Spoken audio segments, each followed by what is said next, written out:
જ્યારે જ્યારે ભગવાન શ્રી કૃષ્ણ વેણુ વગાડતા ત્યારે યમુનાજીના જળ થંભી જતા, વૃંદાવનની ખુશ ગલીઓના પવન રોકાઈ જતા અને ગોપીઓ એમનું બધું કામ અને એમના બાળકો બધું છોડીને વાંસળીનો નાદ સાંભળતા જ શ્રી કૃષ્ણ તરફ દોડી જતી. અને શરદ પૂર્ણિમની રાત્રિએ પણ કંઈક આવું જ થયું.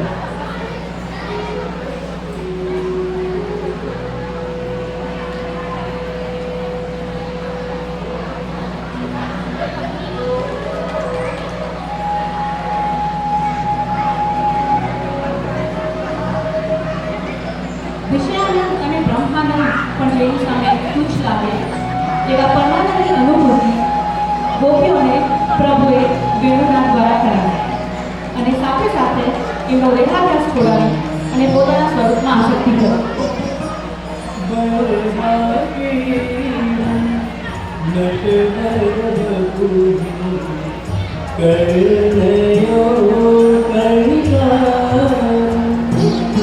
અને પછી થયો રઘુરામનો પ્રારંભ.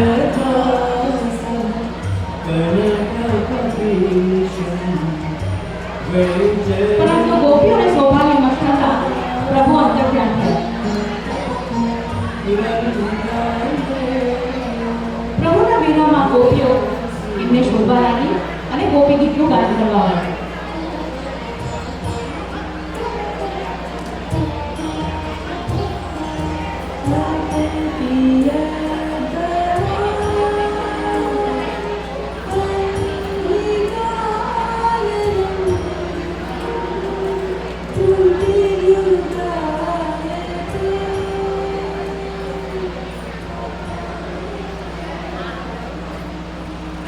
तासाम् आविर्भूतं शौरी स्मयमानं मुखाम्बुजं पीताम्बरस्तद्भिः साक्षात् मन्मथ मनो.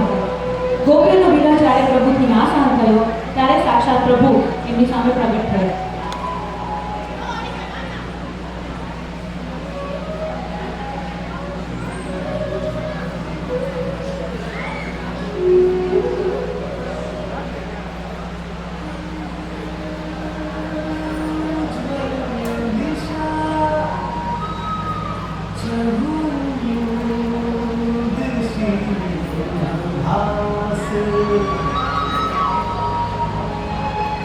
मधुवन के